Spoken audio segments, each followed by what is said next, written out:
Toujours séduit par le Yémen, notre route nous conduit vers le Djebel Sahara. En attendant, une petite pause.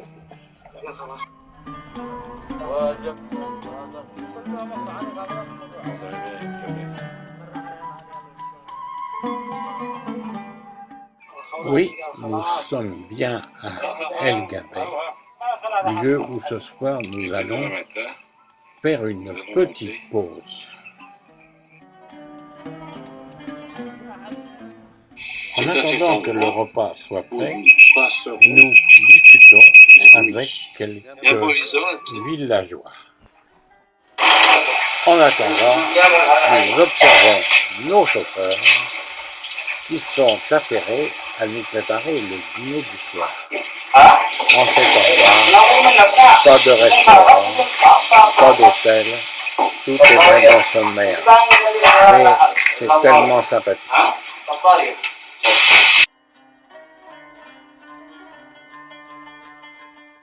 L'on fume, on lave la viande avant d'être mis dans le récipient pour être cuite.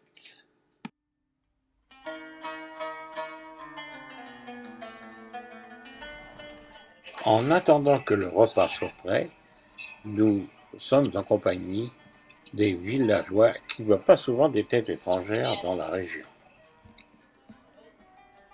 Formidable. Et le dîner en famille. De très bonne heure ce matin, les voitures locales nous attendent, car ils se gardent le privilège de faire l'ascension, afin de leur faire un revenu. Dans cette Jeep, il paraît que l'on peut monter à 10 personnes.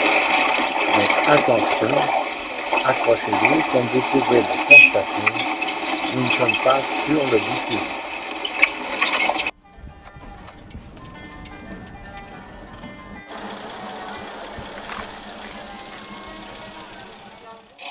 Petite pause parce qu'il faut sacrément s'accrocher. Notre chauffeur régional.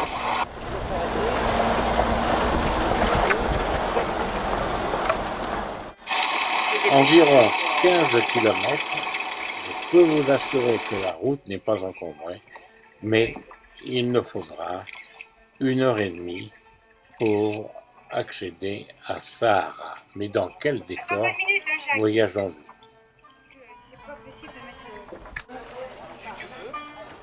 Une petite pause dans un village intermédiaire.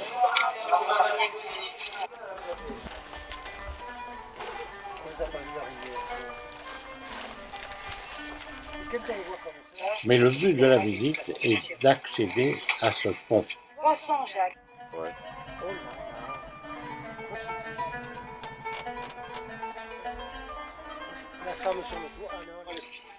Il faut bien garder un souvenir, une petite photo, une oui, petite je l'ai vu là, prise de tout à l'heure, je l'ai filmé. C'est bon.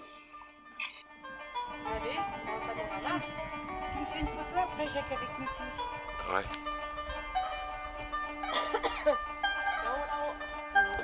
Vous avez, comment dirais-je, vous avez pris la route aussi? La découpe des montagnes. C'est un mec. Super longtemps. Et de voir à quelle altitude nous pouvons être. Fabuleux, vraiment fabuleux. Quant à notre chauffeur, il apprécie une petite pause. Et notre arrivée à Sahara.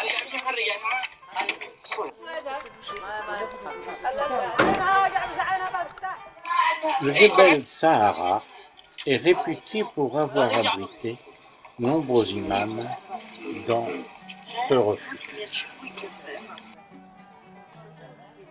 Un véritable nid d'aigle.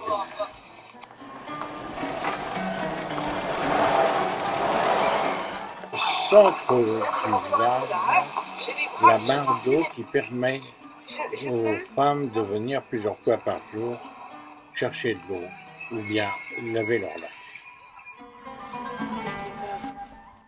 Dans la région, on trouvera pas mal de troupeaux, en particulier des moutons.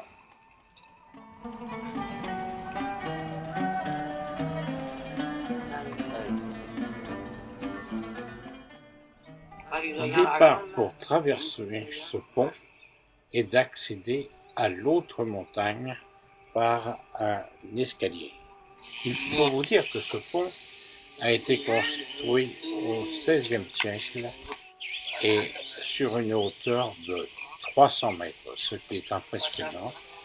Il aurait été construit en 3 étages différents pour arriver à la finale.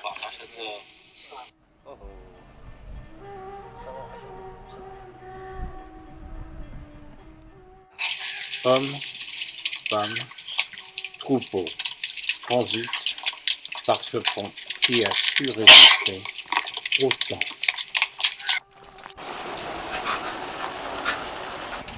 Et nous sommes bien à 2600 mètres d'altitude.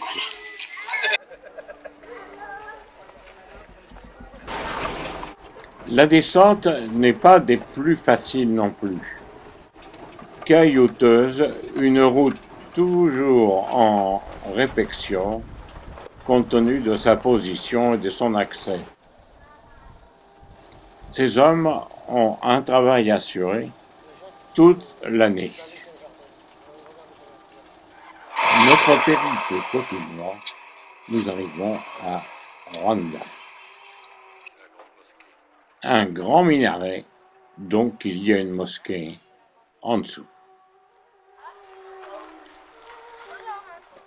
Toujours cette architecture typiquement yéménite est absolument unique en son genre.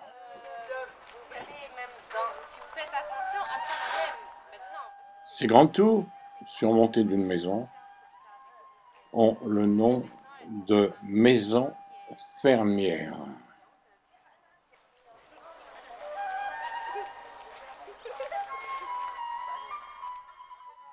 Compte tenu de la topographie du Yémen, on verra toujours ces villages accrochés à la montagne. Bien souvent construites en pierre et en pisé, donc elles se détériorent facilement. Au Yémen, les mares sont source de vie. Il était conçu depuis des siècles et des siècles des systèmes d'irrigation pour amener l'eau dans ces mares.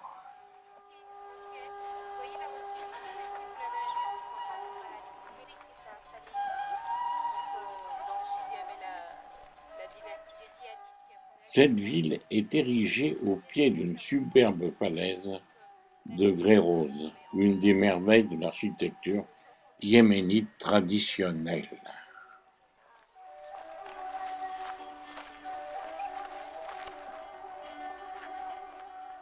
Une promenade à pied est indispensable au milieu de cette ville.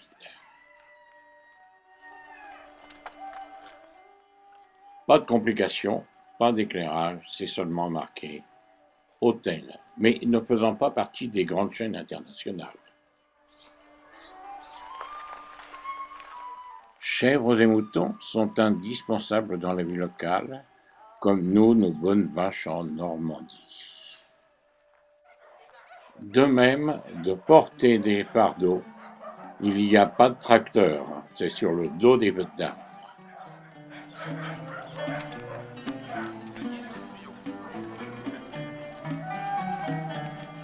Un aménagement récent. Auparavant, il n'y avait pas de communication entre les deux villages. Donc maintenant, les gens viennent à pied, donc ils ont fait le petit pont.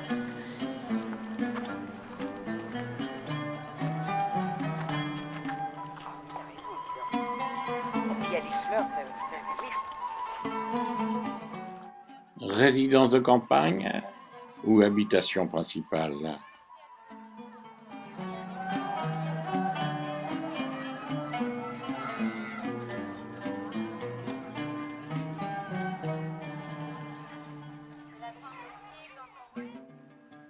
On a bien l'impression que parfois, il faut mettre des habitations en révision, en reconstruction.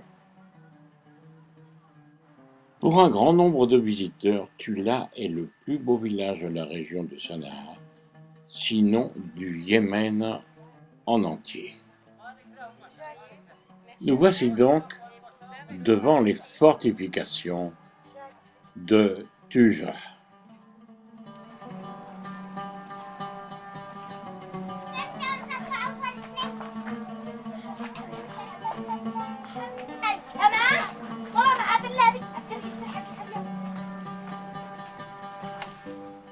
Au pied de ces bâtisses, il y a encore d'énormes citernes qui permettent à ces dames de venir faire toutes sortes de choses, soit laver leur linge, soit chercher de l'eau pour la nourriture, la faire bouillir.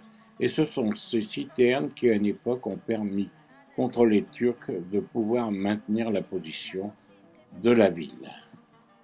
Cet endroit, une stèle gravée.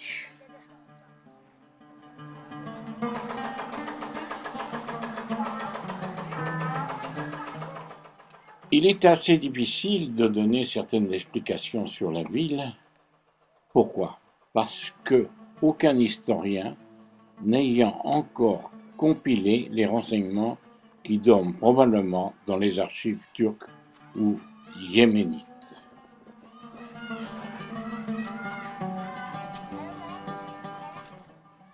Nous avons le plaisir et la chance de pouvoir être sur place, de pouvoir admirer, de pouvoir contempler, ainsi que l'œil de la caméra pour ramener les souvenirs de Tula.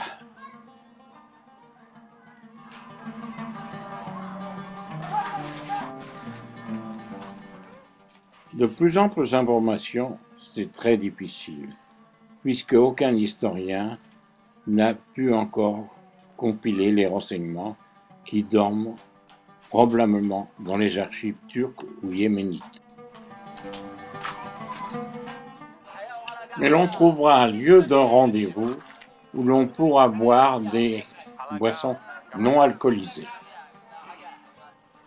C'est assez bizarre. On trouvera le long de la route des cabanes de cantonniers, pourrait-on appeler. Mais regardez et observons ce type de fabrication. Vraiment extraordinaire, peut-être plus solide que certaines constructions habitables. Il est aussi un abri pour les voyageurs.